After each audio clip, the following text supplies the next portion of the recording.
Hi guys, welcome back to my channel, and if you are new, welcome to my channel. I am Kelly and today I will be doing a book review.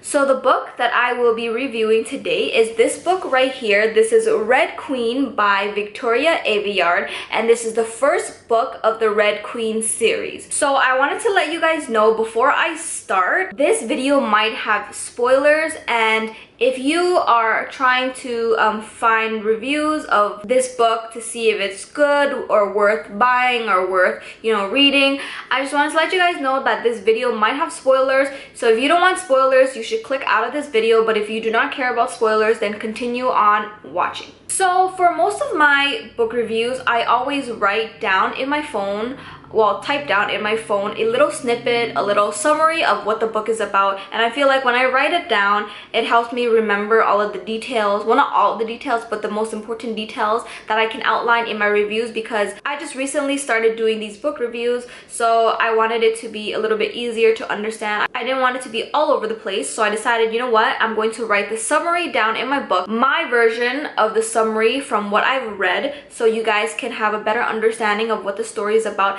And then I'm going to continue on and tell you guys what I think of the book, if I liked it, if I didn't like it, etc, etc. So yeah, let's continue on with the summary of what I wrote here so far. The first book is about a society that is divided by blood, red and silver.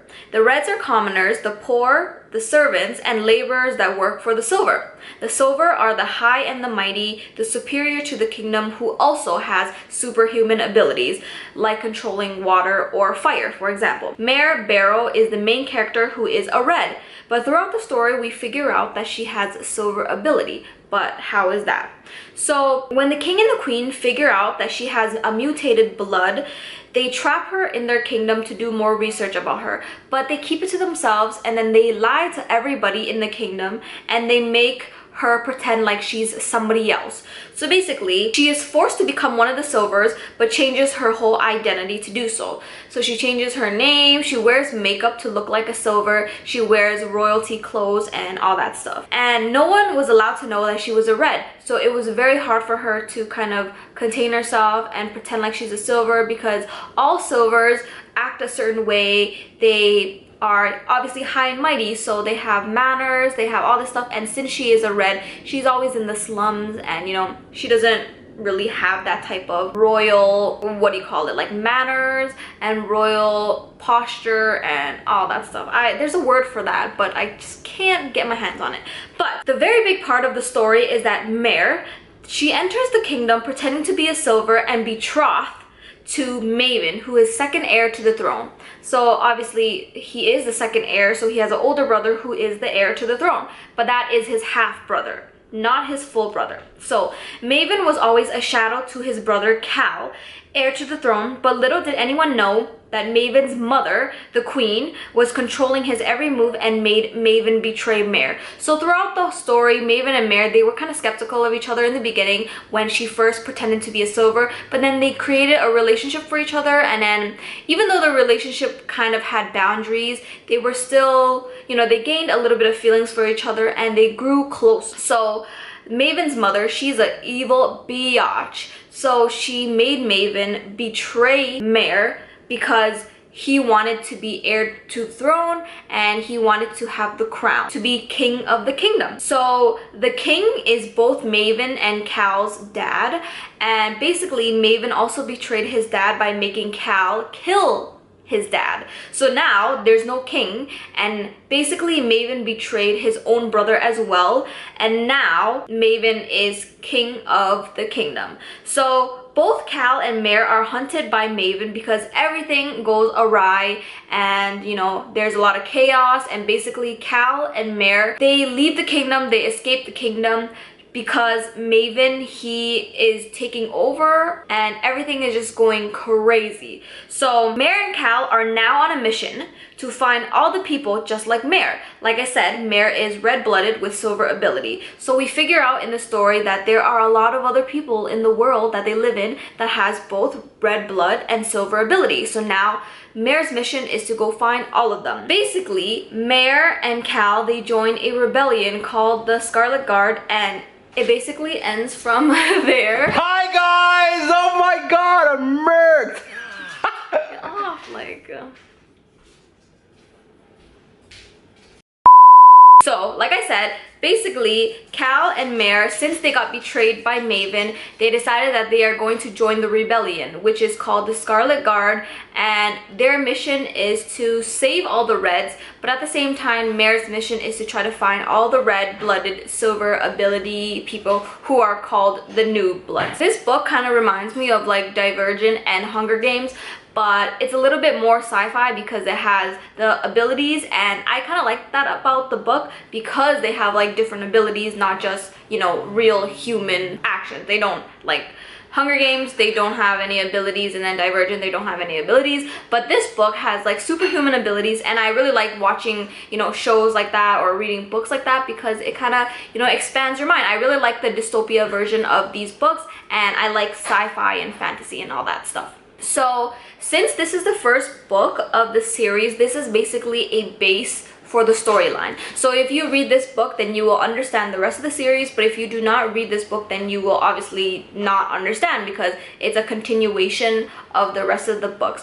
And currently there are only 2 books available, number 1 and number 2, and I do also have number 2, and I will be reviewing that as well. Honestly, this book was so good. I give this book a 5 out of 5, well, 5 stars, because I enjoy reading like sci-fi books and fantasy dystopia books like this, and it's different but the same, if you know what I mean. Like, they have like similar plots and similar storylines, but there's little things that are a little bit different. Like I said, Divergent and Hunger Games, they're similar, but they're not exactly the same. So I like that about that. I also read Divergent and I read Hunger Games too, so I enjoy those types of books. I also enjoy this book because it has so many peak moments. And when I say peak moments, I mean like there's so much action in this book.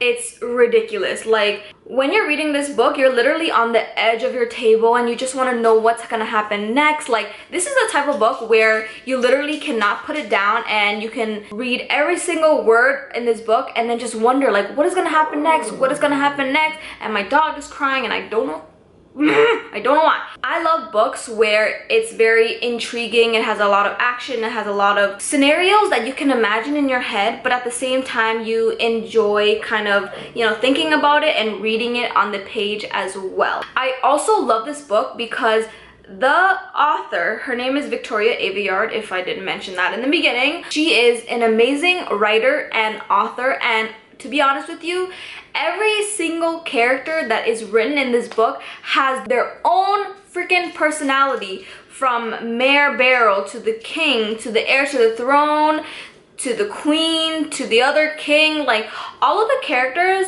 that are played, well, not played, but are written on these pages in this book, they have completely different personalities, and when you read it, you can actually see and you can actually think and feel all the different personalities that they have. And I really enjoy that so much because then you can, you know, differ from all of the characters. Like, none of the characters act the same. You know what I mean? You have to be a really good author to be able to distinct these different characters by just writing on the pages, by the way they look, by the way they talk, by the way they walk, by the way they act towards different people, not just like the same people. Like, when Maven talks to Mare, or when Maven talks to Cal, or when Maven talks to his mom or his dad, honestly, that's just for example, he acts completely different. And honestly, in real life, if you know, like, if you have really close friends, but you also have like acquaintances, and then you have like family members, and then you have your boyfriend, you know yourself that you act completely different around all of those people, and obviously you do not act the same.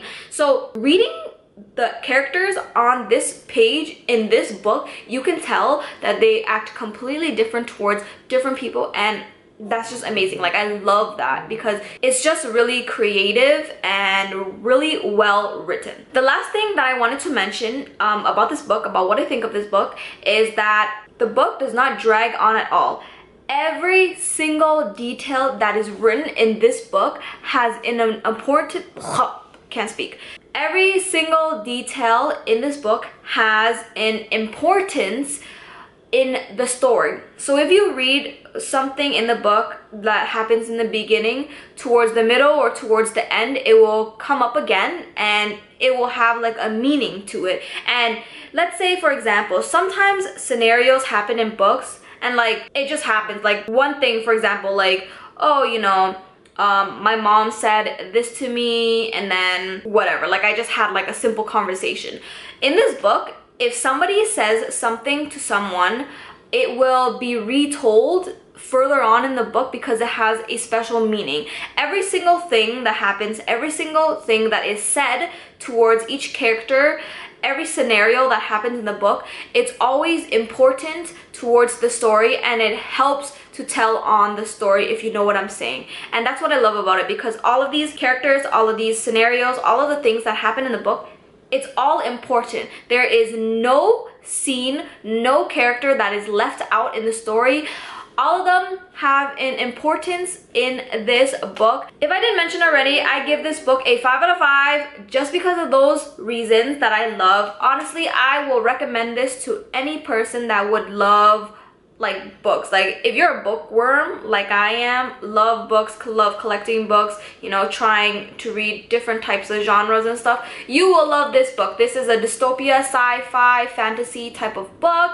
The book has about like almost 400 pages, I believe. So it is not that long. This is a hardcover. I bought this from Walmart and I love this. Thank you guys so much for watching my review. Obviously, if you love books as much as I do, give this video a thumbs up. And if you want to know a little bit more about this book, about the author or whatever, I'm going to leave links down below, as well as follow my Goodreads account. It's goodreads.com. It is a book-based website. So if you love books, anything and everything related to books is on there, so you should follow me on there. I have an account there. You can see what books I'm currently reading, what books I own, what books I want to read, what books I've already read, recommendations if you make an account and all that stuff. So yeah, it's a very nice website, especially if you love books as much as I do. So yeah, if you enjoyed this video, give this video a thumbs up, subscribe if you want, like, comment, do whatever. Check out my previous video if you haven't already by clicking this box right here. If you're not on a desktop, then you can click the links down below, follow my social media, and thank you guys so much for watching, and stay tuned for my review for book number 2. I love you guys. Thank you so much for your support, and I'll see you guys next time. Bye!